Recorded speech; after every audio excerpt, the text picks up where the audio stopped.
देखिए इस क्वेश्चन में क्या हो रहा है कि 8 की पावर x प्लस 2 की power x is equal to 130। Then the value of x हमसे पूछी जा रही है। अच्छा ध्यान से देखो, क्या मैं इसको 2 की पावर 3 की पावर x लिख सकता हूं? एंड ये मेरे पास 2 की पावर x है और ये इक्वल टू है 130 के, कोई दिक्कत वाली बात नहीं है। उसके बाद क्या कर सकते हैं, मैं इसको नीचे इसको ऊपर भी लिख सकता हूं ना। अगर मैं इसको ऐसे लिख दूं कि 2 की पावर x की पावर 3 है तो 2 की पावर x है और इस 130 को भी इधर लेके आ जाता हूं, 130 इज इक्वल टू 0, कोई दिक्कत नहीं। अब ये जो 2 की पावर x मुझे दिख रहा है, अगर हम इसको y लेट कर लें तो कंडीशन क्या बनेगी, y cube plus this is y minus के 130 इज इक्वल टू 0। अब मेरे पास क्या बना, एक क्वाड्रेटिक इक्वेशन, एक क्यूबिक इक्वेशन तैयार हो गई। अब क्यूबिक इक्वेशन है तो इसके 3 रूट्स कौन कौन से होंगे, तो कोई भी फर्स्ट रूट निकालने के लिए हम y का कोई वैल्यू पुट करते हैं जिसकी वजह से इस इक्वेशन सेटिस्फाइड हो जाए। तो देखो यानी कि कोई भी y की वैल्यू रखनी पड़ेगी, उसका क्यूब करना पड़ेगा, उसमें ऐड करना पड़ेगा और 130 आना चाहिए, पॉजिटिव 130 आना चाहिए इसका रिजल्ट।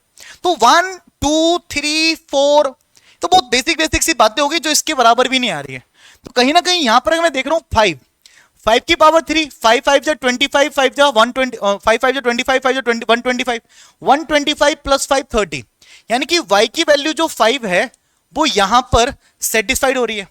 क्योंकि अगर मैं y की वैल्यू 5 रखूंगा दैट इज 125 एंड प्लस का 5 and minus 130 and this is 130 cancel out हो जाएगा। इसका मतलब y minus 5 is the factor of this cubic equation.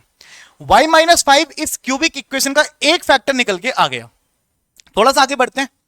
अब दो बाकी रूट्स निकालने के लिए इस y माइनस 5 से अगर मैं डिवाइड करता हूं इस क्यूबिक इक्वेशन को, दैट इज x की y की पावर 3 प्लस के y माइनस के 130, तो यहां से कैसे सोल्व होगा, यानी कि y का मल्टीप्लाई किससे किया जाए, y क्यूब आ जाए, that is y square.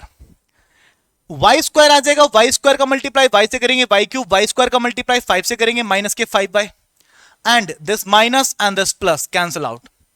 Add करेंगे तो देखो प्लस के 5y स्क्वायर एंड प्लस के y एंड minus 130।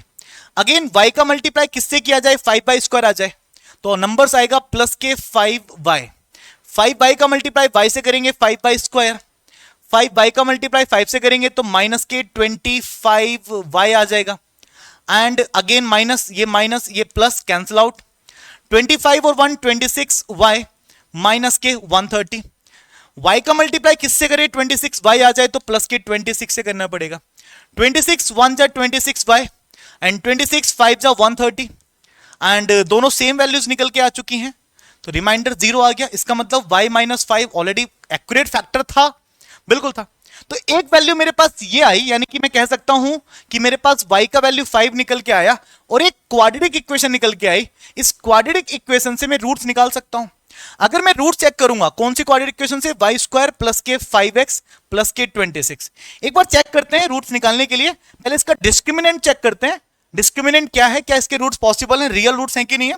That is B square minus 4ac, B square करेंगे 25 माइनस 4, a का वैल्यू 1, c का वैल्यू 26। यहां पर 25 अब देखो ये बड़ा नंबर है एंड दैट इज नेगेटिव, तो ये नेगेटिव में नंबर आ रहा है यानी कि टोटल नंबर भी क्या आएगा, नेगेटिव। अगर d का वैल्यू यानी कि बी स्क्वायर माइनस 4ac 0 से छोटा है तो उसके तो रियल रूट्स होते नहीं है। इसका मतलब उन रूट्स को हम स्किप कर सकते हैं। मेरे पास वैल्यू बचेगी y इज इक्वल टू 5। अगर y इज इक्वल टू 5 है तो हम कह सकते हैं 2 की power x is equal to 5 है एंड इसको अगर लॉगरिथम की एक्सपोनेंट को अगर मैं लॉगरिथम में कन्वर्ट करूंगा तो that is log and 2 is equal to x और 5, यानी कि 2 की power x is equal to 5, ये ऐसे लिख सकते हैं ना। तो यहां से x की वैल्यू कितनी आ गई, log 5 base 2। This is the result.